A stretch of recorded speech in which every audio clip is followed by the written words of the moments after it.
Kate Stalker, thank you so much. It's been a while. We were supposed to see each other last weekend face to face for your wedding. Yeah. Now, I missed out on a party. That sucks. I still haven't RSVP'd. I know that, but I would have. That's the way it goes. Yeah, I've missed out on your wedding. You've missed out on your wedding. What happened? Yeah, we all have, unfortunately. It's thanks to COVID, we've been locked down instead. So instead of having a big party, we've all just been stuck indoors. And so what happened? What happens to your wedding? So it's been moved forward a year, unfortunately. So well, I've seen you opening Christmas wedding gifts. I've seen you've been opening wedding gifts now. Well, the thing is that the gift that I got from my fiance, it's engraved with the date from Saturday. He was like, well, you might as well have it. And then we might as well celebrate something. So so I gave him his wedding present as well. And so I got a beautiful knife with on one side it's the South African flag, and on the other side it's the Union Jack, and then it's got some knotwork engraved onto the blade, and then the date etched on it as well. So I saw that knife. That's a beautiful piece of cutting equipment. That's one. He's already passed his finger on it. Not for small children, yeah. No, exactly. So, Kate, beautiful. Now look, Kate has for a lot of people that know cricket, Kate won't need an introduction. Kate has been a physio to many a team through the years, over here in county cricket and then in international cricket with New Zealand. Anyone else? Did you do any sort of freelance work on the side while you were either side of working for New Zealand? No, I worked at the Olympics. Sorry, let me just pick that one up. There you go. Nice. Yeah, I worked at 2012. I worked in athletics, which was amazing. So I was actually on the track on Super Saturday. So the British people will know what Super Saturday is, but it's the day that Britain won a collection of golds within like 45 minutes, and those were my 2 hours on the track. So that was pretty cool. So you were there as a rush to physio, just in case something happens that could be fixed in 10 and minutes. Also like the big teams have all got fancy physios and stuff, but the smaller teams don't.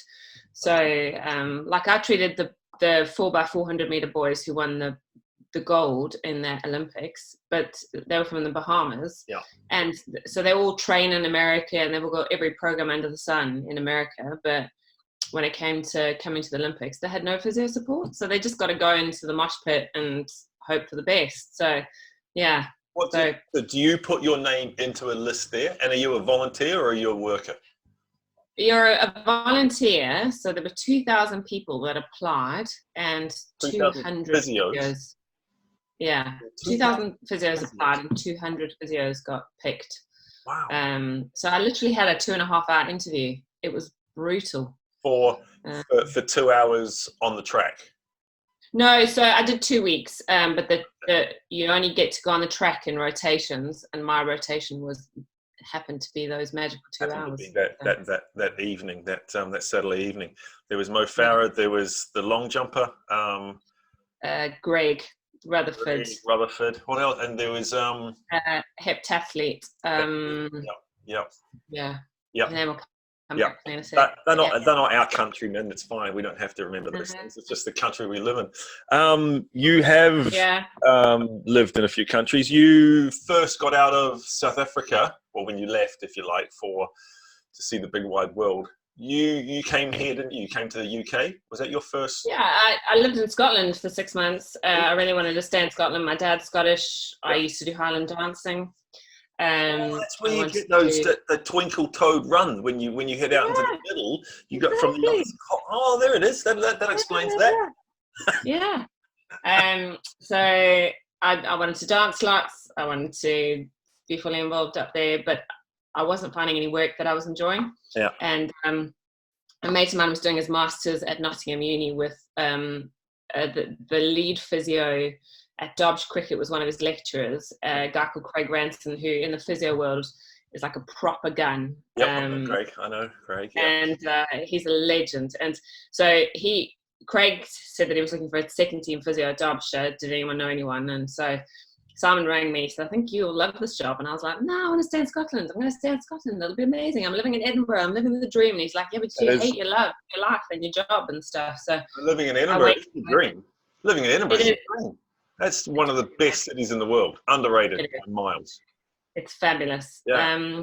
But I was like, you know, I'm not someone who can just do a crap job, if I'm honest. I'm not somebody who can just like tick the boxes and stuff. So I how did Craig get in touch with you? How are you knowing? So I spoke to Craig and he was like, oh, you know, because when I worked in South Africa, I'd worked for a physio who did all the physio for the National Academy. So we used to get loads of cricketers coming through. Yep. And so I'd seen lots of cricketers and I had some experience and stuff. And so he said, I think you'd be a really good fit. You should think about it. Anyway, so he said, we're coming up to Scotland. Last game of the season is at the Grange. So we can have an interview there. So I had an interview on the steps of the Grange on the Sunday. And he said to me, so I'm really keen to get you down. When do you think you can come? And I said, well, I have to be out of my flat on Tuesday. So see you Wednesday. Yeah. So I knew some people in Nottingham and went and stayed with them. And the rest is sort of history in terms of how it evolved into life, you know. So yeah, I worked at Derbyshire. That was the start of the off season of 2004. So it looks after the academy and whoever really second team. What was so when you left SA to just basically get some more worldly time to just travel, work with the physio piece of paper? Yeah. I wanted to travel. I wanted to, you know, see a bit of the world. My mum in particular has worked and traveled all over the world. She's like a proper inspirational traveler, and she's a nurse, so she just took her career all over and saw things, and you know, it sort of inspired me, if anything. You know, and my dad's also, he's done loads of travel with his jobs and stuff. So and they were very encouraging to go out and do things. They didn't want to set you free, or they did want to set you free, as opposed to going, no, now look here, we think you should stay in South Africa, stay with us and the family. They gave you none of those sort of those talks. They were happily, you got wings, go fly, go travel. Well, they were very much like, right, it's time, off you go, kind of, you know, like I was enjoying my life, if I'm honest. I worked at a brilliant clinic. I used to go spinning with my best mate every morning. You know, I was living at home, which I loved anyway, because my parents were really cheap, chilled. Had loads of cash for me, you know what I mean? Like, because you have to pay for your petrol, your phone, meals out, and your booze money when you live at home, and like maybe a bit of this and that. But you know, I was living the high life really. So I could have quite happily stayed there, but my folks were very much like, you need to go and time to get out, go and explore, go and widen your horizons. And I think a lot of people, well, I don't think I know, a lot of people didn't think that I would last. Oh, really? Yeah, a lot of people were like, she'll be back in 6 months. She loves South Africa. She loves home. Yeah. She's not going to be able to cope through this. Yeah. And you do love South Africa and you do love home. I know those things for a fact. Yeah, I do. Yeah. But it doesn't mean that you have to be there all the time, and it doesn't mean that I love them any less. It just means that I've taken the opportunities that have come my way. So Derbyshire sort of fell into my lap. Craig was there for the first year that I was there. Actually, sorry, I lied. Craig left after the first 6 months that I was there. He went on to the ECB as physio there, and the coach at the time, Dave Houghton, who's now a very good friend of mine, he was adamant that a girl shouldn't travel with the team. Wow. And so he was just like, no, the boys will be knocking on your room in the middle of the night and wanting things from you. So he was like, no way. Yeah. And so we got in a guy called Dave Harris, who was a great drinking buddy for the lads, but was quite happy for me to do all the work. So he just went on tour and he had a nice time with the lads while I did all the graft. So and then after that season, I said to Dave, I'm not doing this anymore. Like, I'm not going to sit here and let somebody else have all the fun and all the glory me do all the graphs, Yeah. I've proven to you, myself to you, I've not been involved with any of your players. I've not caused any havoc. And he was like, right, you come. So then after that, I travelled with the team as Physio should. Okay, we'll start there. All right, that's a good as any starting point, Kate. That level of sexism, misogyny, whatever you want to call it. Look, I'm not calling Dave. I'm not calling Dave Houghton out. I'm not doing that. But it is 15 years ago. It shouldn't have been like that. But yeah, that's your fault that you can't go on that trip because you're a girl. Yeah, you can't be away with these boys. There's no way you're going to be able to hold yourself back, Kate. No, but it was like a caring, sort of nurturing sort of thing. Like, no, I can't put you in that position. No, the boys are going to be harassing you, because that's all boys think about. It was like, it wasn't that he didn't think I was up to the job. It was that he genuinely didn't think that he could protect me, that my virtues would be okay. Your good South African Christian girl virtues. Yeah, exactly. It is those religious ones you got to watch out for, Kate. Maybe you knew something. No, I see it. No, but has that changed? Because that's there was for a long time men's teams, teenage teams, your sort of under 20 teams, etc. And there wasn't a lot of female physios around for quite a long time. And now there is quite a few of them around.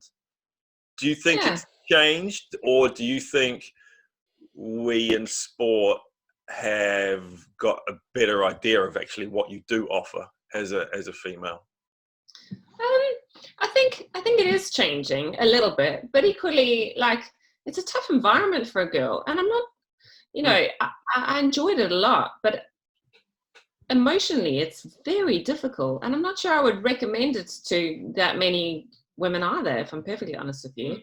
I loved my job, but I hated the life, if I'm really honest. I don't think you're surprised too many people with that, because there's an element of, that's the same for players as well. There's an element that, I love my job and I love all that, but the life is pretty brutal. Yeah. Except all your good work, all your excellent work, all your great sessions are behind closed doors, Kate. They're all inside the change room. In the middle of a session, someone's come in and needs a quick flush of the carbs or something. And all your work at night time, doing all those things, it sort of goes unnoticed. But do you think, apart from being a super good physio, do you think you offer more than that to a team? I'm not going to give you the answer, but do you think? I think I do. I remember that we were rained off at Wellington, and I was sitting with the Indian coaches and no, that Paddy. wouldn't happen, Kate. It wouldn't rain. It never rains in Wellington. Actually, it did in that test match. It rained at the right time. Mate, I've seen some extreme weather in Wellington. I have seen the heavy roller blow across the field. Okay. Yep, fair enough. Brutal. Yep. Extreme weather conditions. Okay, all right. Wellington, it can be a bit drafty. Yep. But I was sitting with Paddy, who is a fellow South African, and he was their assistant coach, and I remember because he was their assistant coach, but he was like their minds, their stack manager and everything, and he used to sit and chat to the boys, and he just used to like to hit catches in the morning, make milkshakes, and then sit and chat to them. And I remember one of the players saying, "Oh, he's the most expensive milkshake maker we've ever had."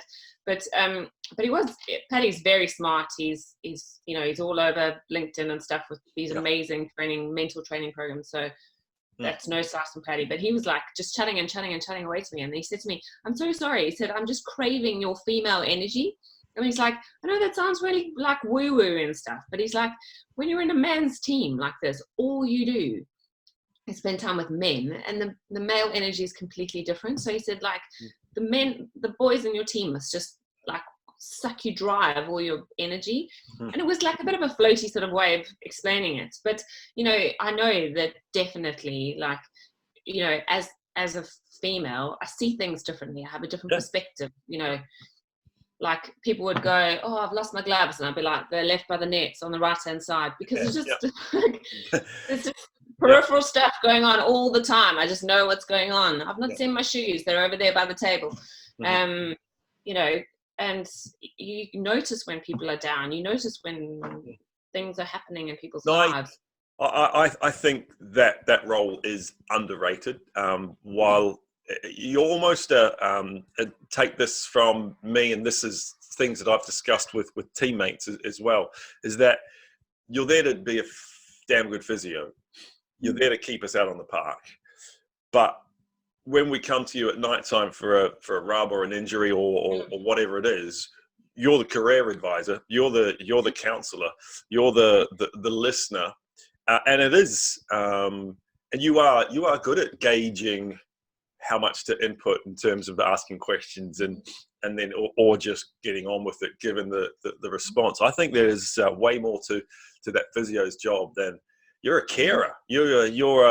And I have a in every cricket team that I've played in, there's been like a mum figure, and they're normally quite a well established in the club. But at every club, like county or provincial team, well, just Wellington, there's always been a cricket mum, and I think there is all alpha male rubbish. There is a place for that woman that just has your respect because of what they do and how they do it. And I think you were to that. You were a travelling cricket mum in the nicest way. Yeah, and it was and it does. I think it makes a massive difference. And as Patty says, that female energy, just having a different way of having a conversation as opposed to it just being teasing, bullying. The changing room goes. Absolutely. No, it's massively young lads. They're finding their way, and they don't really know how to be, and they Guppy was a really good example, I thought. He came to the team, he scored 100 on debut, but he wasn't equipped for the level of banter and it was full on. And someone like Timmy was brilliant at it. Like Timmy dished it out in spades, and he's hilarious. Yeah. But he was more resilient to that. And I don't know if it was his background. Timmy's a farming boy. He's used to that kind of environment. I don't know what the difference is, but I know that Gup had sad days because of the way that he felt. Yeah. And was that ever talked about? Because this is something I've spoken to Dan about a little bit, and who else has spoke a little bit about it with Brendan, just about the environment in the change room. Was that ever spoken about from a management level in terms of, okay, I hate that word banter. So for me, it's teasing, which is fine, and that's fun, and then it turns into bullying. And while it's just bants, as soon as someone has to say it's just bants, the line before that was bullying. It was an alpha remark, and so I hate that term banter because it doesn't cover it. It doesn't fix it. How did you see that? And did our management team? Was that ever recognised that we had to do anything about that? Definitely. I mean, I think in management meetings we would say, look, I think such and such a body is really copying it at the moment, or such and such a body is really looking a bit low, and I think we just need to watch them and maybe can you go and have a quiet word with such and such about just toning it down a little bit, or stepping it back a little bit, or just understanding that maybe something's happening at home, or so I think there was never a big thing that happened, nobody ever got sat down and the whole team got told to wind their necks in or anything like that. But I do think there was definitely background stuff going on. Stronny was very good at the background stuff because he's so warm and approachable, and nothing. Stronny doesn't have a bad bone in his body. He cannot sound aggressive. He cannot sound angry. So he has a lovely nature of being able to say stuff like that to people. So I think he was quite good at being the buffer. I think the Brian Stronach is who Kate was talking about. He was our strength and conditioning sort of coach at the time. He's now in charge of the whole thing for high performance New Zealand. He's one of the he's a beauty. I had about a 45-minute to an hour chat with him at Hagley Park for the India test that was just gone when I was over, and it was that's who the other conversation was with, actually. And it was just brilliant finding out things that have changed since then to now, to this team that's playing and having some crazy success. But it's all things that I wish were in place when I was playing in that regard. And it's that doesn't say I was playing in a bad era. It was just wasn't an easy change room, and I don't quite want to go down the KP line in it, but it wasn't a easy changing room for me to be in, because I didn't match up in that change room. It was really hard. And then you've got you and Stronny most of the time, and they were two very easy people to just disappear out of cricket with. Not have to be in cricket and not have to be all quick with your wit, because if you're not quick enough, you're gone. You're gone. That's why I like social media, Kate, because I've always got at least 20 minutes to come up with the best reply. Yeah, exactly. But I think this era is different. I think people realise that you cannot treat women like they want to, that you cannot disparage people the way that you want to, that there is a level, that mental health is a big thing. Like, I think we're living in a completely different era, and I think we must be careful that it mustn't tip too far the other way, that we're so worried about not saying anything to anyone that we lose the humor, that we lose the fun. There were people in that change room who absolutely always got it right. I think Ross Taylor's a really good example of someone who treads the middle line. He's funny when he needs to be. He's not constantly cracking the jokes. He's professional, and he's respectful as well, and highly successful, and well liked. There wouldn't be many people in that changing room that didn't like or that don't like Ross.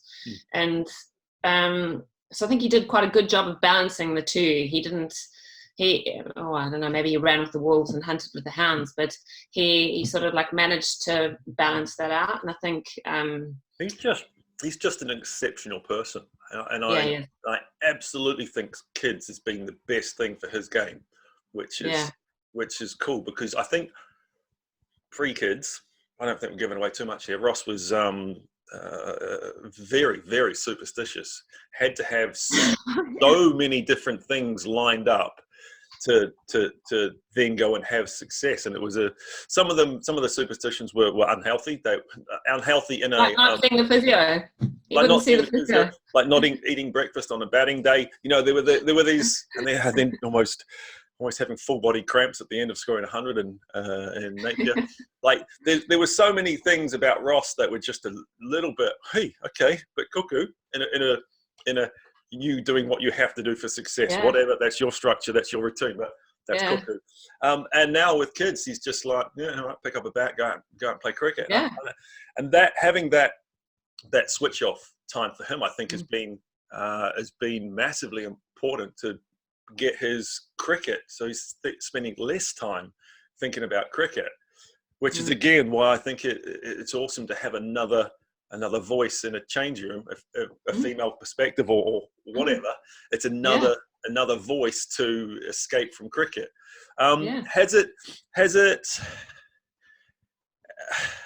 Is it getting better? I remember you telling a story about where I am.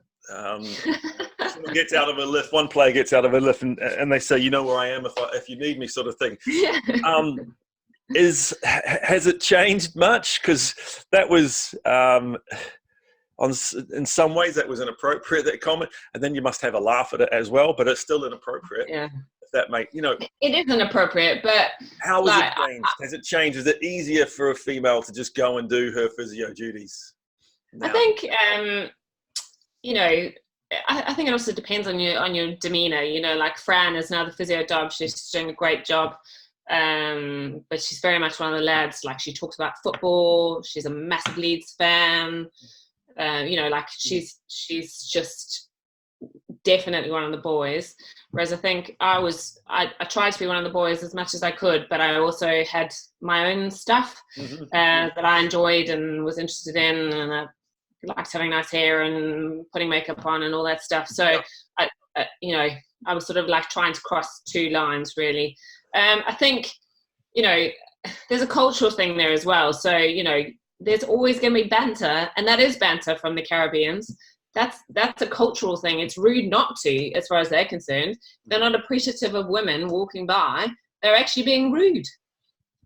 And you know, you can see that that's how they think. And you know, so I was never actually offended by any of that stuff. I thought it was funny.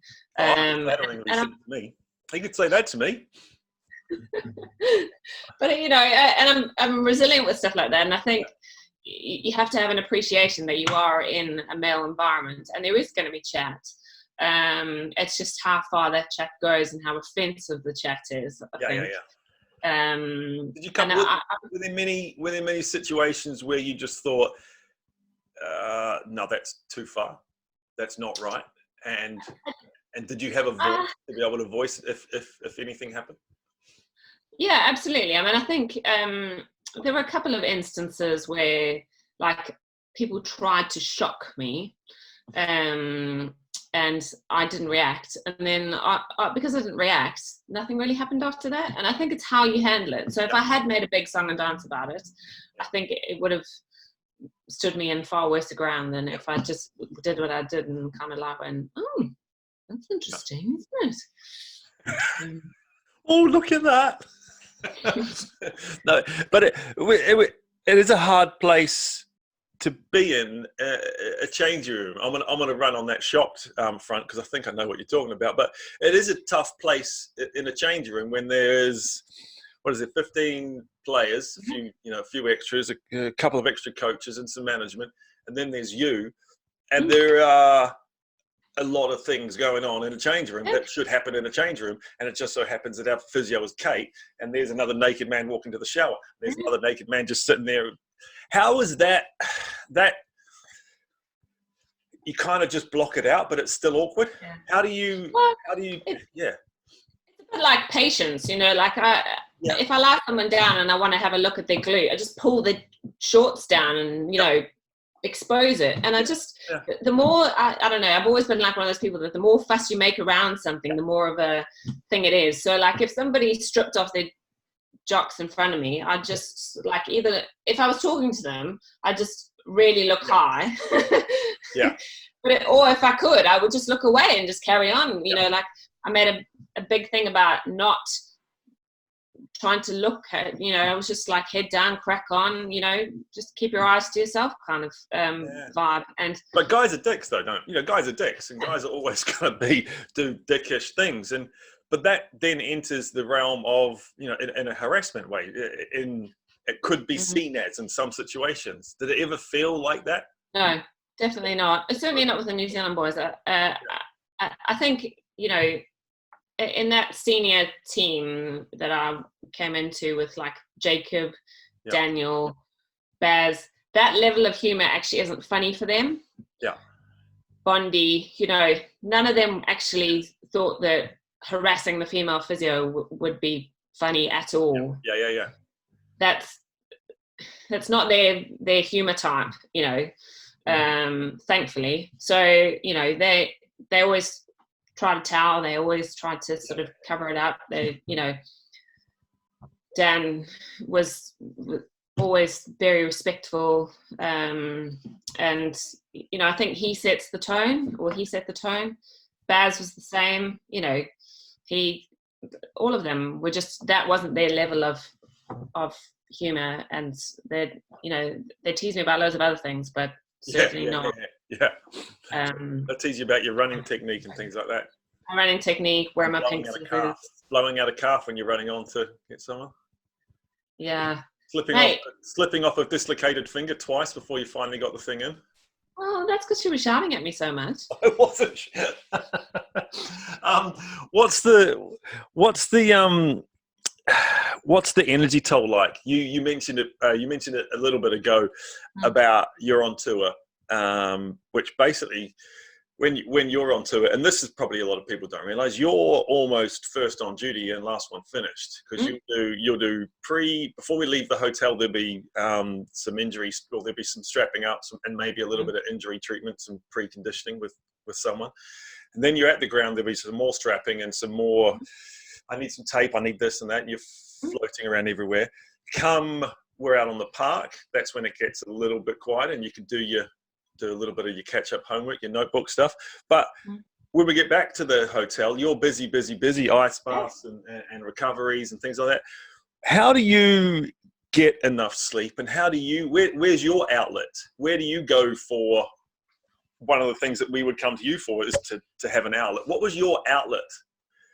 I mean, I used to train every day in the gym, and I remember I used to train at the start of the day, and I remember Roger, with the first tour he came on, he said, right, we're going to put in a management meeting in breakfast time at whatever time. And I said, like, is there any chance we can make it slightly later because I need to go to the gym? And he was like, well, that's a ridiculous reason. Like, you can go to the gym anytime. And I said, honestly, you know, that's the only time of my day that I can control. So with respect, do you mind if we have it just after the, you know, like give me 20 minutes more and then I can fit in the whole lot? And he was like, oh, okay, but understand that this goes against my moral principles, that we're changing our meeting for you and stuff. But then having spent a tour with me, the next tour, he was like, you need more rest, you need to schedule in more breaks, you're burning yourself out. Because then he actually spent some time with me and realized that there is no downtime for the physio. And so the only time of my day that was controllable and the only time of the day that was for me was that gym session first thing in the morning. And suddenly that was hailed as the most sacred time of the day for everyone. Don't bother Kate during that time, because he realized that that was the only time that was protected. And I remember I sat next to Gilbert. Is it Gilbert Anoka? He's the dog is going to bark in a second because the postman's just delivered our mail. So, I sat next to him on a flight actually, and he went, "You're the BlackCaps physio, aren't you?" And I said, "Yes." And he said, "So, how many of you are there?" I said, "There's just me." And he's like, "What do you mean just you?" He said, "Like the All Blacks have got 3 physios." And I was like, "Yeah, well, it's me." And then we've got a massage therapist who comes in like to help out with the soft tissue stuff. He's like, "So who do you offload on?" And I was like, no one. Yeah. You go sometime? That's why I'm going a little bit. Yeah. And he's like, okay, you're not going to last. He's like, you are going to burn out. Because what the All Blacks do, the All Black physios do, is every night they have a debrief and talk about all the crap that everybody brought to their tables that day, and all the stuff that they had to deal with, so that they feel better for the next day. And he's like, you're not going to last.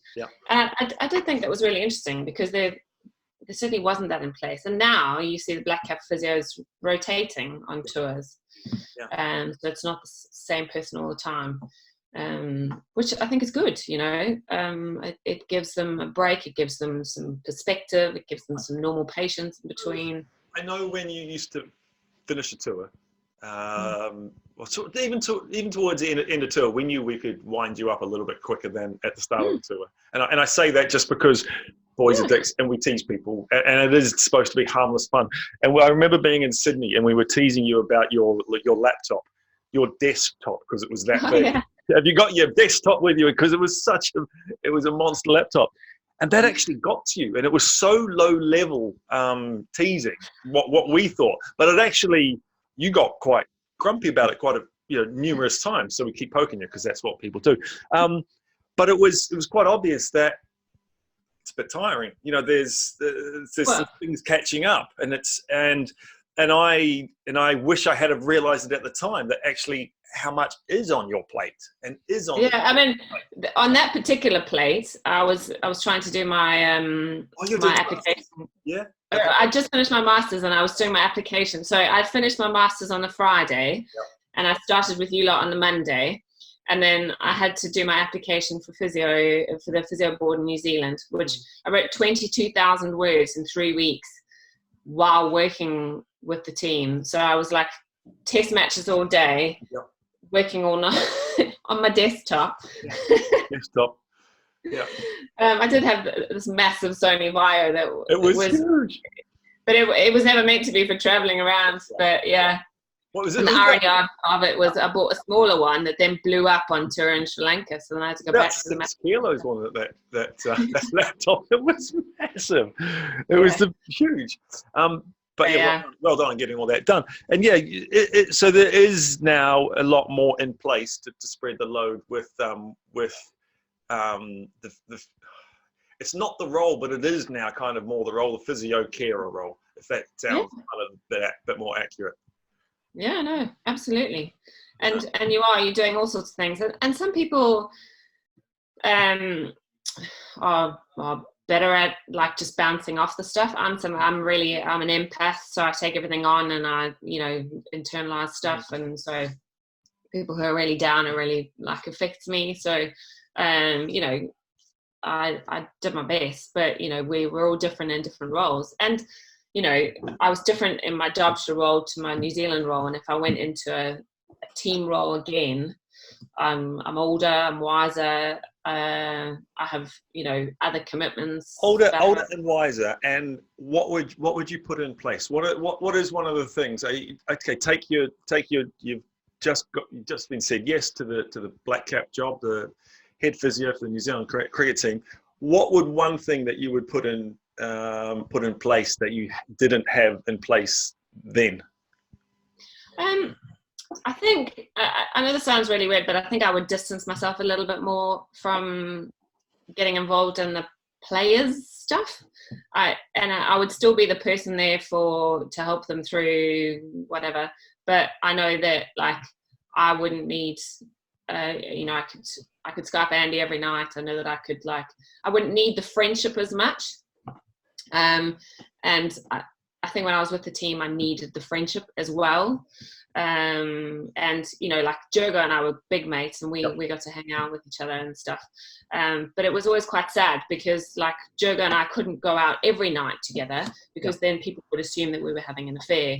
We were never having an affair. Jurgo's wife was delighted when he was hanging out with me because he stopped moaning about work stuff to her. He'd moan about work stuff to me because we understood the work moans, and the two of us would get it off our chest, and we both feel better.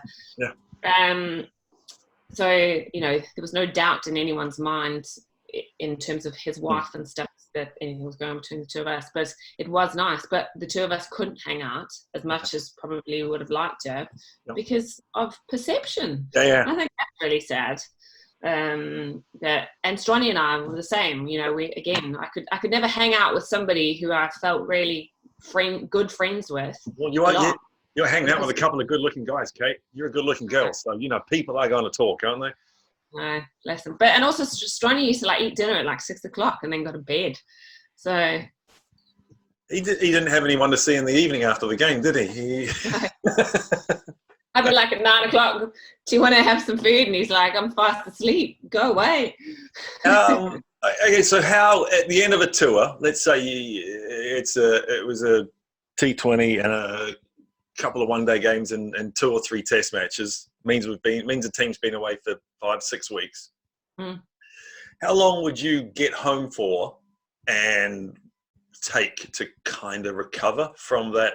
I'm not going to call it an assault, but it is a lot of people a lot of the time, and then go home to your house. You got a house here in Nottingham, let's say, and you go into your house and you spend the next 2 months kind of alone.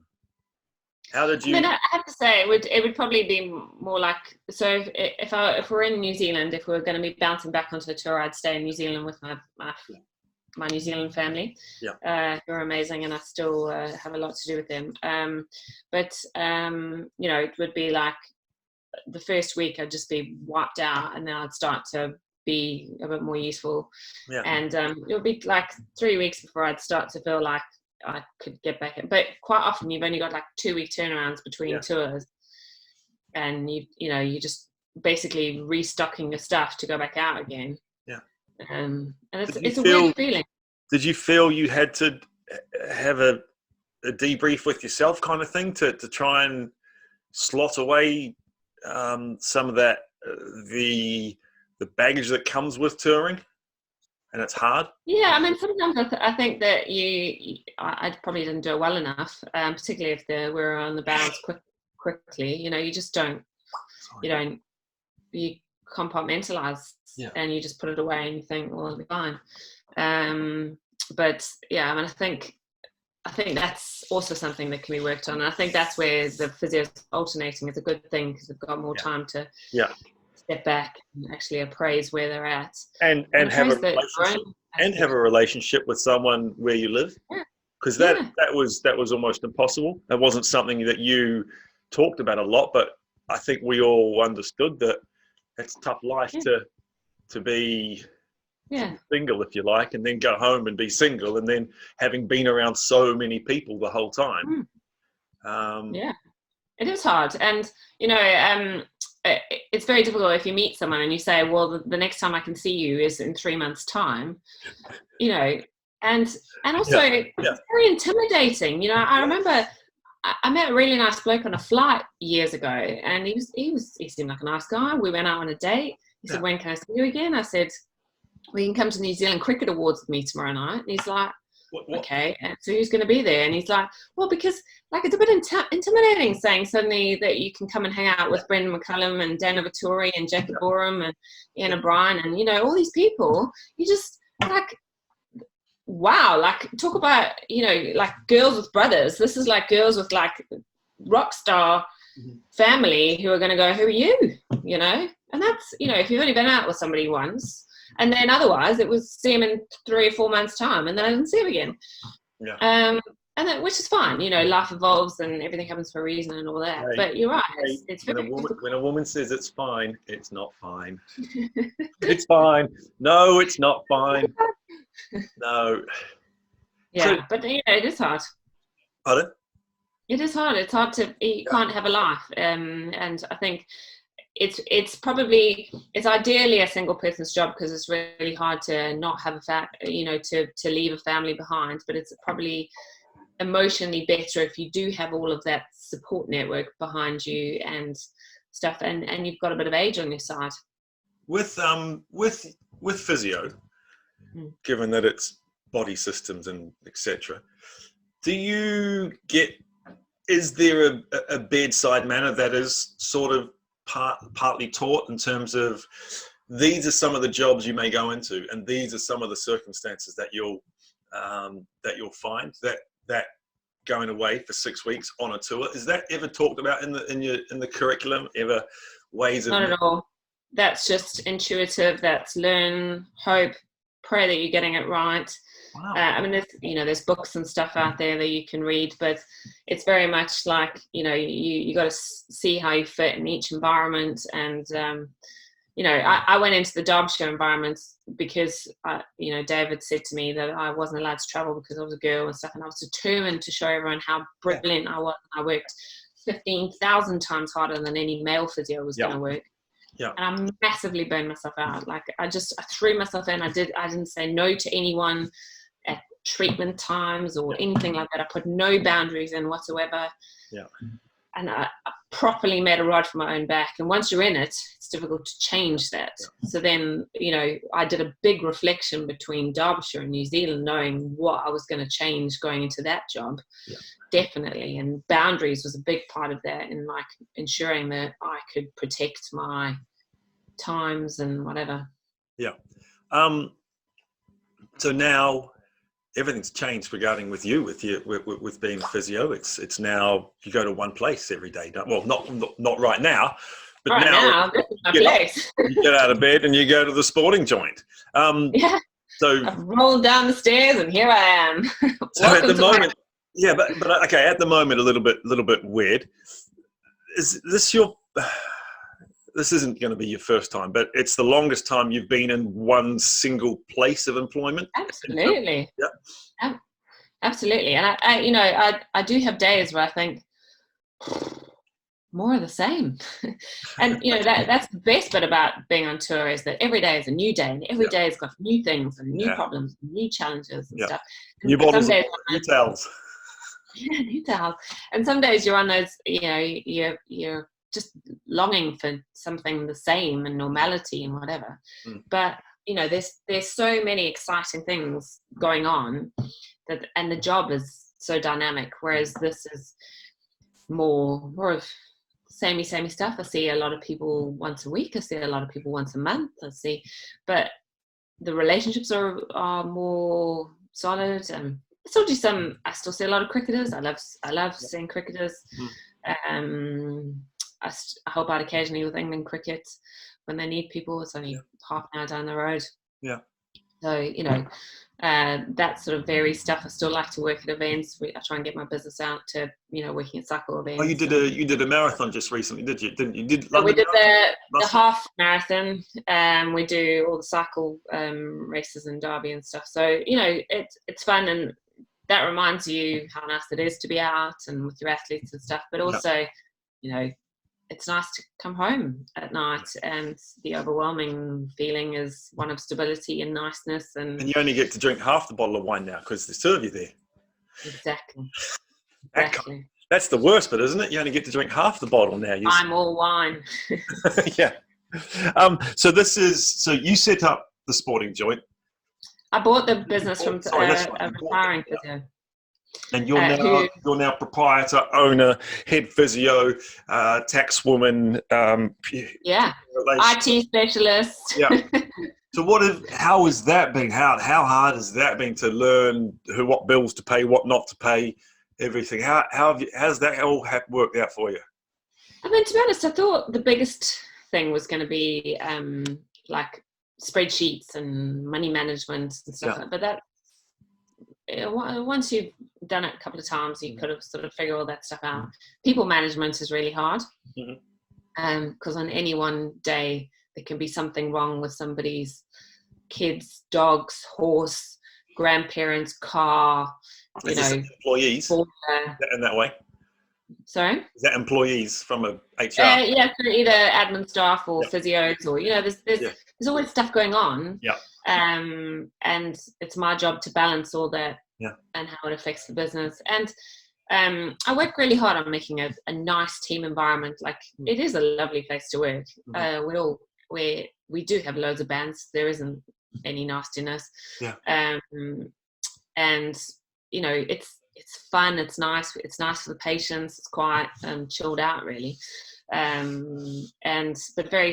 chilled out, but still professional, and I've got lots of experienced people working with us and stuff. So I do love it in terms of that. And that's sort of the stuff that brings me more joy now than like the old work buzz kind of stuff. And also patients are extremely appreciative, and like you're changing their life, whereas sport, you don't get that same, unless you've done something truly magical. You don't really get that same level of appreciation because it's just your job, really. It's difficult. So it's amazing. It's kind of weird.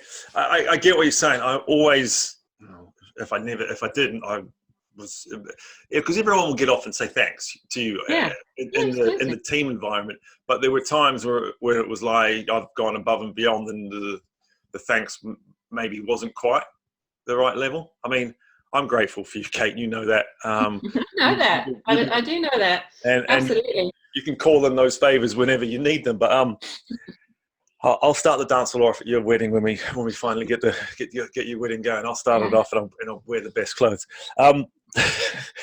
So what are you doing? So you've got the sporting joint, which is at a gym, isn't it? It's at a gym. You're a part of it. At a gym. So we got shut down earlier than anyone else. So you guys got shut down earlier, and I spoke to you a wee while back, and you said you were scrambling to do online physio and to try and keep everything as normal as possible. How's that going? How much of an eye-opener has this been? Yeah, it's so here is my comfort zone. Here's me right now.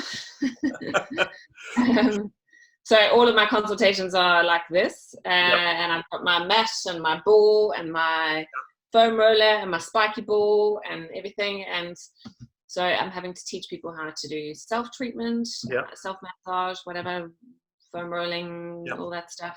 I'm having to give loads more. It's normally people would leave my clinic with like 3 exercises a day. Now they get like 6 to 10 exercises. Well, you've got time. Yeah. You've got time. You've got loads of time. It's been challenging because I've had to, learn different ways of explaining things. Like normally I just go, no, that's where you've got to be. Yeah.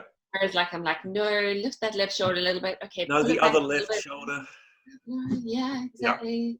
Yeah. No, shoulder down. Not, Yeah. So one of my friends described it as, you need to speak as if the person is Aspergic, and that's exactly how you are. You'll be herding cats in a certain way. Yeah. Because So, you're not dealing with elite athletes anymore, Kate. But so you're still trying to run prehab or treatment through a prehab kind of a way as best as possible. Yeah, absolutely. And to be honest, I think it surprised me as much as my patients as to how well some of it's worked. You know, like just before lockdown, I saw a patient, a young guy, he dislocated his shoulder, and I was like, right, we need to work on this really well, and I need to do all this stuff and whatever. And now I can't do any of the hands-on stuff, but we've rehabbed him, and now he's back playing tennis. And you know, he's done his exercises, he's done what he's told, and he said, you know, I was really apprehensive going into all this. He said, but this is brilliant. He said, this has worked really well. And I suppose the good thing is that because we're in people's home environments, we're using whatever they've got, and we're able to correct them doing stuff, doing whatever they're doing in their own environment. So lots of patients have actually said, this has been amazing, you know. Everyone's doing different stuff because they're in lockdown. And here's that. And have you ever read the book Who Moved My Cheese? Who Moved the Cheese? No, I haven't. Okay, anyway, 3 mice in a maze, and there's one place that has all the cheese, and all the mice go there to get the cheese, and then they go home again. Eventually, one mouse starts thinking, maybe when that cheese runs out, I might have to go and find some more. So he goes off looking for more cheese, as well as still going to feed it the other block. And so, long story short, the one that went looking for new cheese before the old cheese ran out was the one that had the most success when that cheese ran out. And right now, you're being forced into doing home appointments, which is great because you can still work, but you've just added a whole nother side to your business, to your company, because you can now do home prehab and rehab sessions. It means that people don't have to drive and park. So it saves them time and money, saves you time and money. If you can I think you're onto something absolutely there, and embrace it and harness it and get it on that website as quick as, you know, mate, I've rebuilt the website, I've done all that. But I think that's one of my amazing skills. No, but I love that, because we are going to be spending more time in our houses for quite some time. Yeah, and I love it that you've got in front of that curve. That's awesome. Well, you know, what did Darwin say? It's not the strongest of the species that survives, but the most adaptable. And you've got to be the most adaptable, you know. And so I admire my patients who've embraced the change. For me, still being able to be with people is the best. But, you know, second best, I treated a mate of mine who I've not seen in 30 years in London, who'd been to a physio, who'd not done a very good job. And I'm sorry to say to that physio, but she got it completely wrong. We're now rehabbing her ready for the next London Marathon, which has been moved. Well, the April London Marathon's been moved to October. We're rehabbing her. A, it was brilliant to see her, and B, she's in London and I'm fixing her tendon. So are you, in that way, fixing a tendon, you can do some range movements and a little bit of weight on it. Is she getting in there with a thumb, giving it a bit of a ripping up the scar tissue? Yeah, absolutely. So you're actually treating people how to treat themselves. Absolutely. So I'm teaching people how to do techniques and how to use the back of a spoon to do stuff, and spiky balls, cricket balls. I love a cricket ball because it's got a seam on it.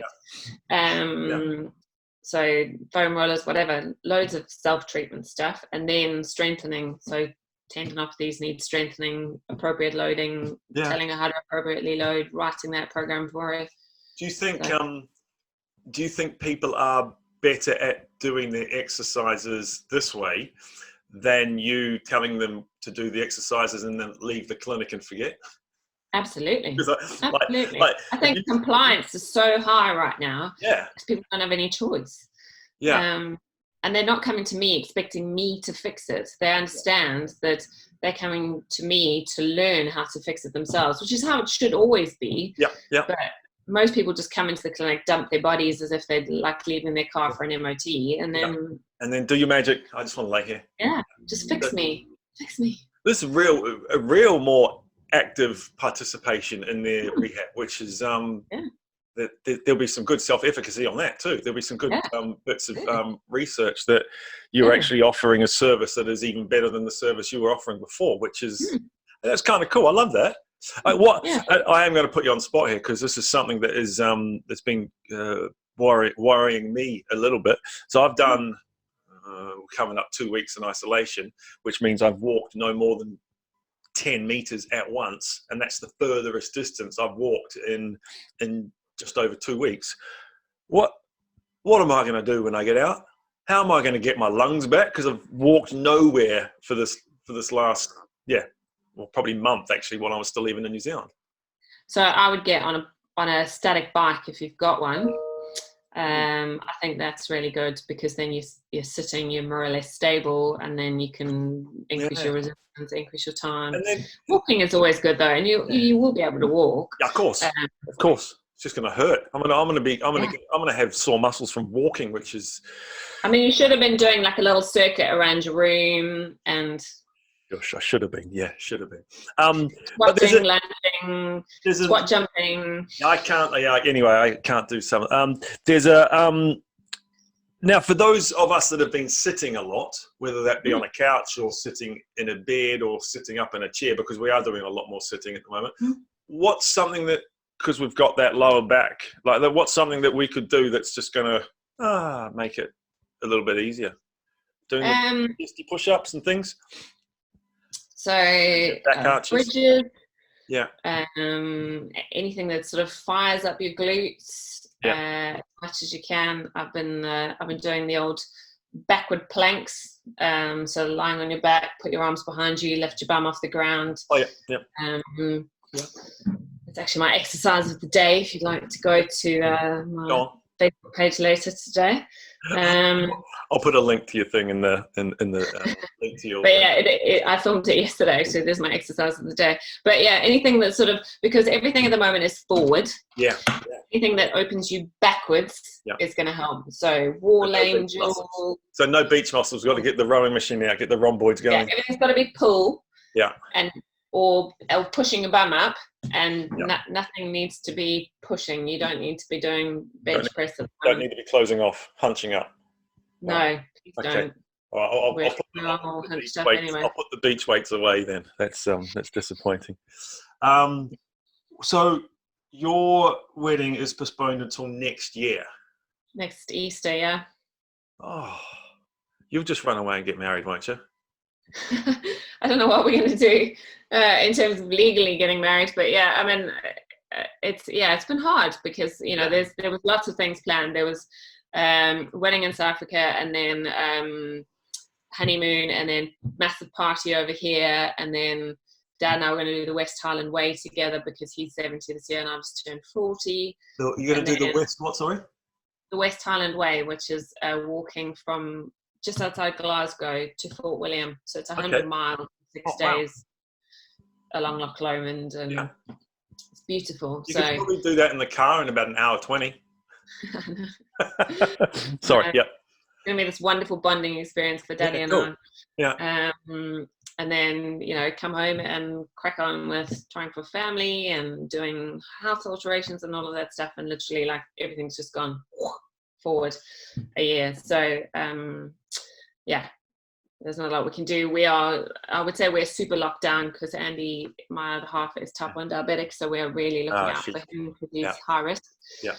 So I've only been out of the house twice in nearly 5 weeks. Wow. So, and that's literally for emergencies. You're lucky you've got that. You're lucky you've just got that skin that doesn't need the sun. You've just always got like a permanent lower grade tan, and it's unfair, us pasty white guys. Hey, I'm gonna finish with this one, which is a little bit of a tough one, but it is something that all of us go through at some stage. Is changing jobs or having your job made not happening anymore. And as a cricket player, that is a big step to walk away from playing and into something else. As a physio that's been on the international scene for, how long were you with international scene? 3 years. 7 years? 3 years with New Zealand. Yeah. No, it was only 3 years with New Zealand. I was 4 years with Derbyshire. Okay.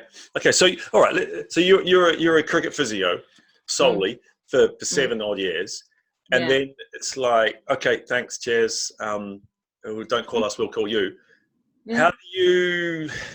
How do you deal with that? Because as a player, that's really bloody hard. Yeah. So I mean, the circumstances around me finishing with the team were extremely abrupt.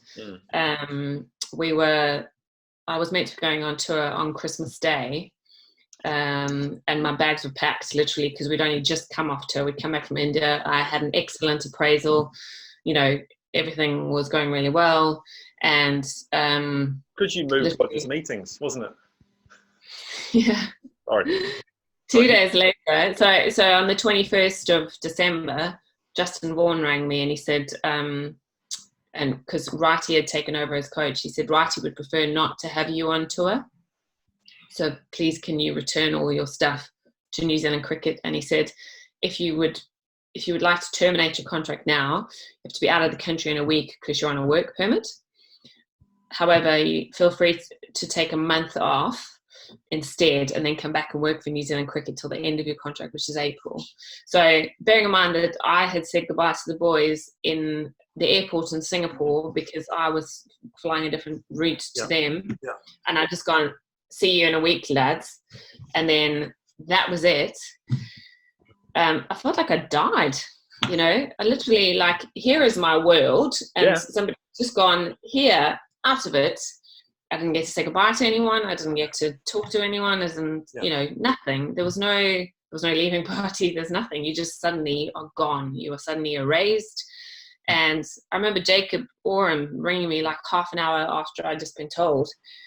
And he was like, mate, my hammy's really sore. What am I going to do? Like, what do you think I should do? And he was chatting away about his hammy. And I was like, mate, I've just been sacked. And he was like, what? No. He was like, but you're awesome. And I was like, I'm sorry, mate. Yeah. And he's like, oh, that's devastating. So what should I do? Who should I phone instead? And I was like, well, that's that moment in time where you just got to bite your tongue, isn't it? Yeah. And he didn't mean it. Yeah. I mean, Jake is lovely. I'm a huge Jake fan. Yeah, me too. But it was literally like, I've still got my hamstring problem and you can't fix it. So what am I going to do now? Yeah.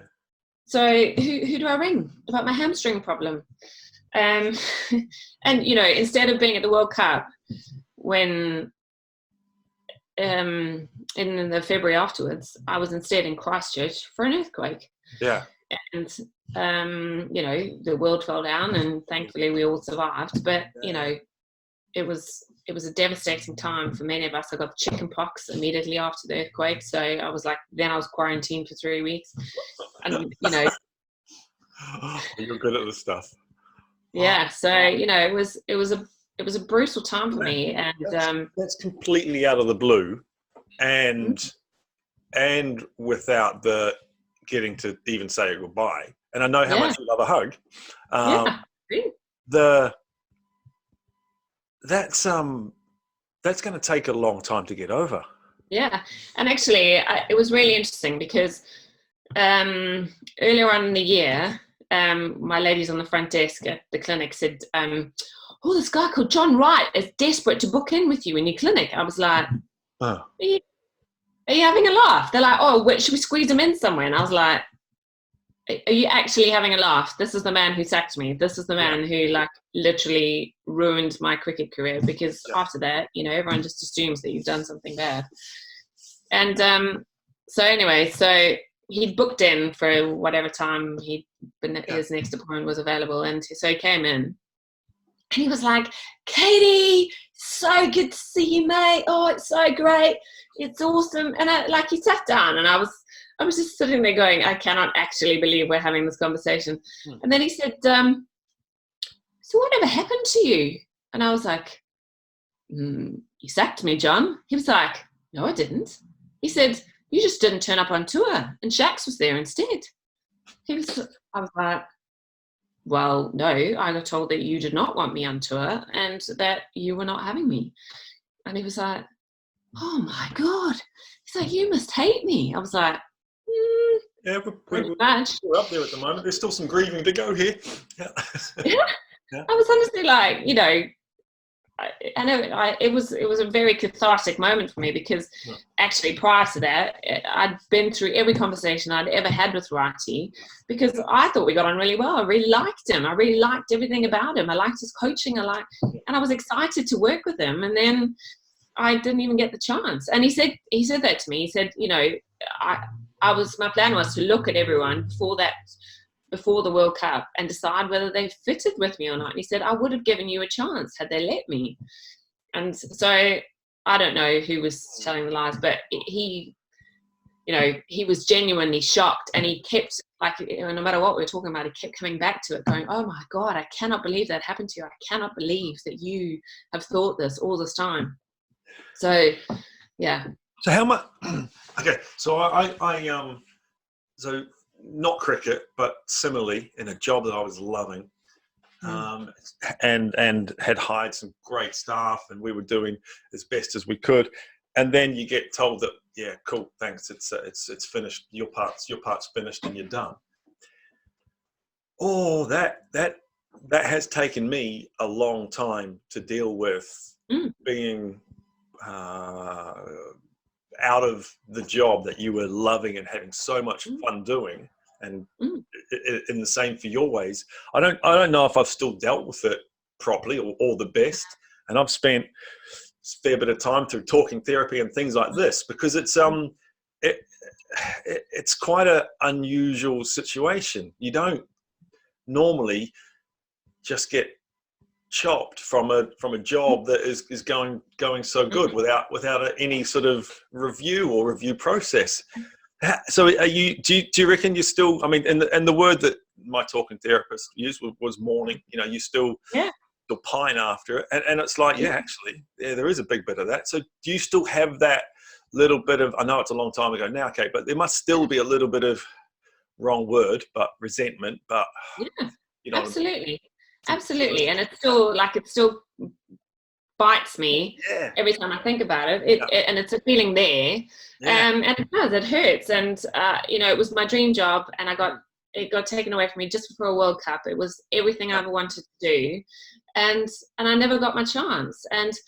And so now I'm all about putting myself in a situation where I can control as much of it as I possibly can, because I never want to put all my eggs in one basket again, where like my life, I'd moved to New Zealand for this job. Everyone I knew was related to the job. And everything I did was for the job. And I never ever want to be in a situation again where you completely and utterly beholden to one thing. It's still, you know, like a lot of the feelings now of having my clinic taken from me and being in quarantine again. It's like being back then, having my job taken away, being back in the earthquake times where you couldn't really go out, you know, all of that stuff. It feels quite familiar to me, actually. And it's sort of like all this has brought it all back to me, like just remembering the time of being so almost like helpless and devastated, and you know, tears and emotions and not sleeping and being too busy and can't get everything done in a day. You have, haven't you? You have. Yeah, absolutely. You do. And there was in one of the first sentences you said today, got me thinking a little bit more about you as a person and what drives you, and also knowing when you were helping me rehab my hammy, there's a bit more. You've got, and I don't say this as a negative. You got this big chip, not a chip on your shoulder, but you've got this big, I need to prove to you I'm bloody good enough. And I think you, in another line you said, you because you're a woman, you have to do it 10 times better. And you feel these pressures, these chips on your shoulders, if you like. imagine if you didn't have to feel those, would you be the same, or do you think they've been the steel sharpened steel? I think I've been like that since I was a little kid. Yeah. Like, Don't tell me I can't. Yeah. That's a You know, really I danced competitively for a long time, and everything had to be the absolute best. I had to work the hardest. I had to do the most difficult. The fact that I chose physio over medicine, which I got into me, was the biggest difficult moment for me as an academic, because why would I not choose the harder of the two options? Because I've always chosen the harder of the two options of anything. Always choose the most difficult route, the most challenging. Yeah. And that's exactly it. It is a chip. It is. And you know, like a mate of mine who we've only been friends a sort of 18 months, and she just said to me, I've never met anyone who puts so much pressure on themselves to be perfect in as many ways as possible. And it's a downfall, but it also like leads you to success as well, I suppose. So do you see that in others? Is that kind of maybe what drew you? This is me just popping up into a little floaty thought bubble. Is there an element that you then sought those kind of people around you in terms of getting into team sport, as opposed to just being a studio physio? Absolutely. So you I want mean, like all of my close people around me are all excellers. You know, they're all people who have done great things and doing great things. They have high aspirations, not necessarily monetarily. I've never been money driven actually, but success driven, definitely. Yeah. And you know, all of my female friends are like these strong, powerful women who like are brutal if they've got anything to say to you, properly heartbreaking. And again, I say this with respect. You quite like putting your name on it too, as well. You like owning it. In a Federer kind of a way. Federer will come out at the end of its tennis tournament and go, "Yeah, I played pretty good. I played pretty well today. I played really well today. I was hitting the ball," and he'll actually compliment himself, which is something we don't do a lot as people. But I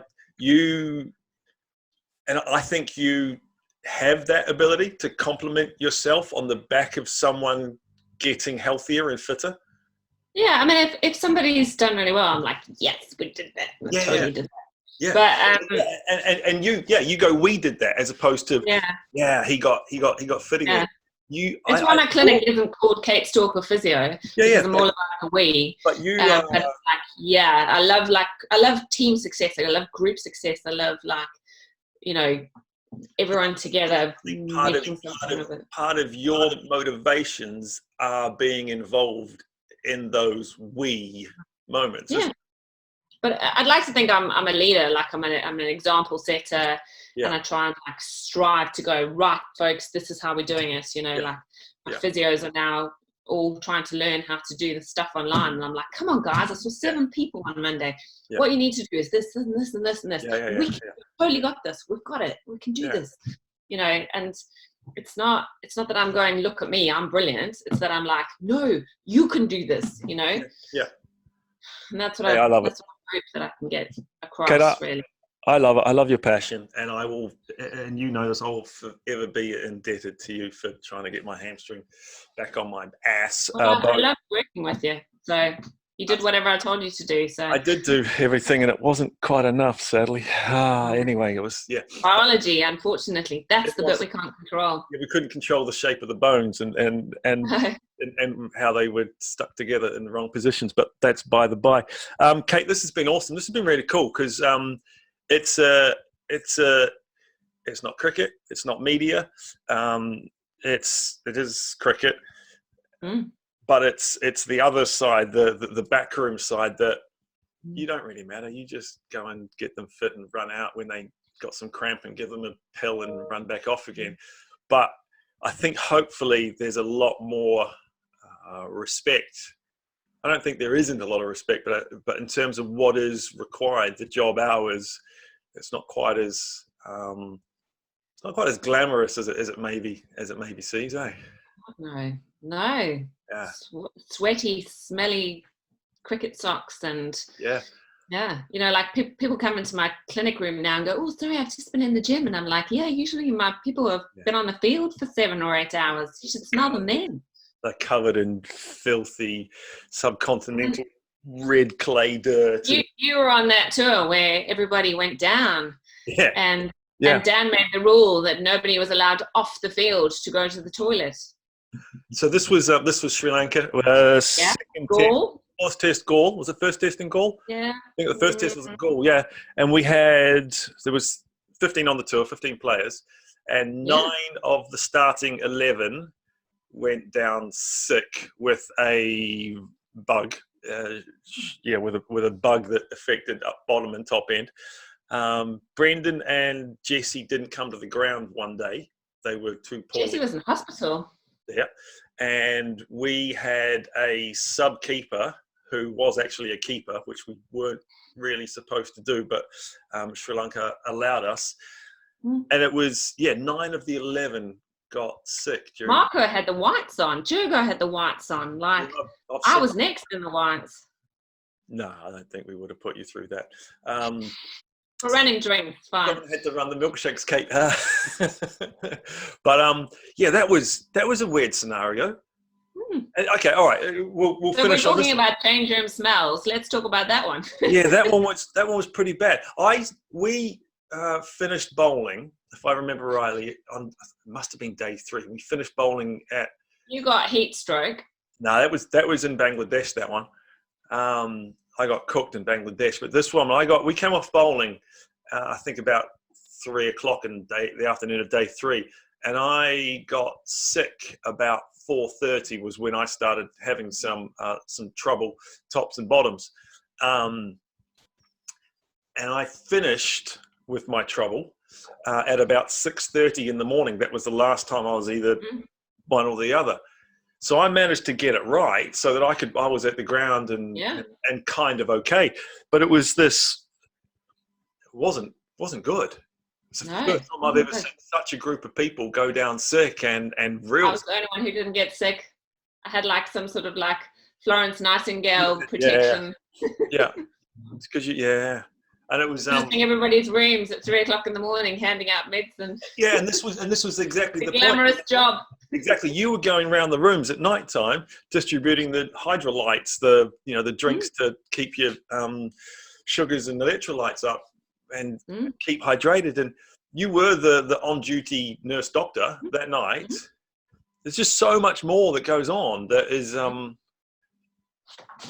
that just doesn't get the media doesn't make a headline. No. Would that be your worst sort of scenario? That? Oh, yeah, that was pretty bad. Yeah, that was. Yeah, I just remember I felt like I was in the middle of a plague. Like all of you were getting it, and I just thought, I don't know what to do here. Like, and I'd said at the start that it was contagious and we need to keep it away from everyone. And the Sri Lankan doctor had gone, oh, no, it's fine. Not a problem. It'll be fine.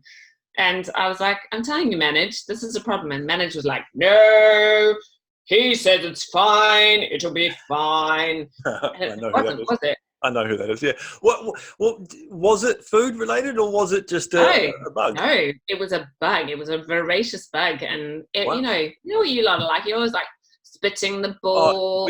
Yeah. Oh, we're terrible. There's no way that we could do this lockdown scenario and not leave part of our DNA on the ball every time. That's just, that's not happening. So it was just, it just spread like wildfire. It was really interesting from a virologist point of view because the people who got it at the beginning were quite sick. Then the people who got it in the middle were the sickest. They had to go into hospital. And then the people who got it at the end just felt a bit poorly. Yeah, I dodged it in terms of not missing any playing hours, but no, that was horrible. Thanks, Kate. Thanks for reminding me of that. that wasn't a very good test. I bowled the first 4 overs from one end, and I went for 40 at the start of a test match. Yeah, cheers, Dilshan. Put me in the popcorn stand. Yeah, good on you. Cheers, champ. Hey, Kate. Sorry, this has been really cool. Good to see you. Firstly, sad about your wedding. I was really looking forward to that, and I had got back in time for it as well. But we'll talk soon. And this has been, it was good fun. Good chat. Yeah. Good other side of the physio door. Thank you, Kate. Yeah, no worries. It was lovely to catch up. Yeah, all right. See you later. Later, ciao. Hi, Ian O'Brien here. Thanks for getting to the end of this 108 with IOB. I'd appreciate it if you'd like and subscribe, please. But also leave us a message down below in the comments about what was your most interesting or favourite part of this chat. Thanks a lot. Love ya.